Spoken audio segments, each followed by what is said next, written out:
என்னை பேச வைத்த தாய்க்கும் பேச வைக்கும் தந்தைக்கும் தமிழுக்கும் அதற்கும் வணக்கத்தோடு அனைவருக்கும் வணக்கம். நான் உங்கள் புதுவை தமிழன்.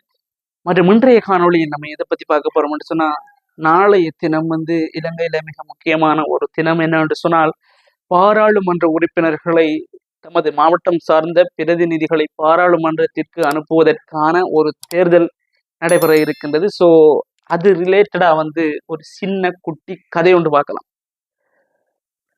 ஒரு நாள் ஒரு காட்டுல ஒரு தேர்தல் ஒன்று நடக்க போகுது. கொஞ்ச நாள் தள்ளி அந்த தேர்தல் நடக்கிறதுக்கு முன்னாடி ஒரு நரி பிரச்சாரம் வைக்குது ஒரு கூட்டத்துக்கு. அந்த கூட்டத்துல அந்த நரி, நான் இந்த அரசியலில் இந்த தேர்தலில் என்னை நீங்கள் ஜெயிக்க வைத்தால், அதாவது வெற்றி பெறச் செய்தால், நான் உங்களுக்கு இலவசமாக கம்பளி தருவேன் என்றது அந்த நரி. எப்படி? நீங்கள் என்னை வெற்றி பெறச் செய்தால், இந்த தேர்தலில் என்னை நீங்கள் வாக்களித்து வெற்றி பெறச் செய்தால் உங்களுக்கு நான் கம்பளி தருவேன் என்று சொன்னது அந்த நரி.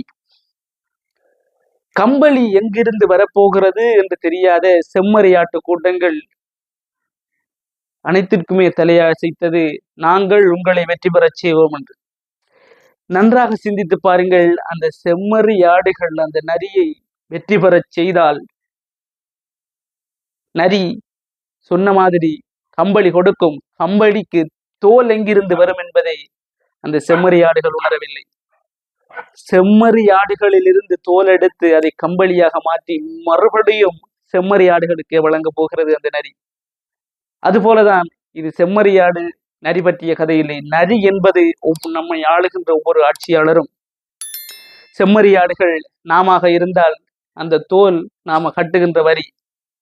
நீங்கள் எந்த அரசியல்வாதியினை, எந்த ஒரு ஆட்சியாளரை வெற்றி பெறச் செய்து நிலைநிறுத்தினாலும் அவர்கள் நமக்கு சேவை செய்வது நம்மளுடைய வரிப்பணத்தில் தான் என்பதை நன்றாக ஞாபகம் வைத்துக் கொள்ளுங்கள். இருப்பினும் சில நரித்தந்திரம் கொண்ட அரசியல்வாதிகள் அந்த வரிப்பணம், நாம செலுத்துகின்ற வரிப்பணம் நமக்கு நன்மை செய்வதற்காக ஒதுக்கப்படுகின்ற பணத்தை கூட வைத்துக்கொண்டு தங்களுடைய குடத்தை நிரப்புகின்ற அரசியல்வாதிகள் நிறைய பேர் இருக்கிறார்கள். எனவே எந்த நபரை பாராளுமன்றம் அனுப்பினால் நம்மளுடைய கனவு தேசம் உருவாகும் என்பதை நீங்கள் சிந்தித்து செயலாற்றுங்கள். நாளைய தினம் எதிர்வருகின்ற வருடங்களுக்கு ஒரு சிறந்த தொடக்க புள்ளியாக அமைய வேண்டும். எனவே நன்றாக ஞாபகம் வைத்துக் கொள்ளுங்கள். செம்மறியாடுகளுக்கு தோல், கம்பளி தன்னுடைய தோலில் இருந்து வருவது போல நம்மளுக்கான சேவைகள் எல்லாம் நம்மளுடைய வரிப்பணத்திலிருந்து தான் வருகின்றது. எனவே எந்த ஆட்சியாளர் சிறந்தவர், சிறந்த முறையில் தூர நோக்குடன் செயற்படுவார் என்பதை நன்றாக யூகித்து வாக்களியுங்கள். ஒரு சிறந்த எதிர்காலம் உருவாவதற்கு எனக்கும் உங்களுக்கும் சேர்த்து நானே வாழ்த்துக்கள் கூறி அடுத்த காணொளியில் சந்திக்கும் வரைக்கும் நான் உங்கள் புதுவை தமிழர்.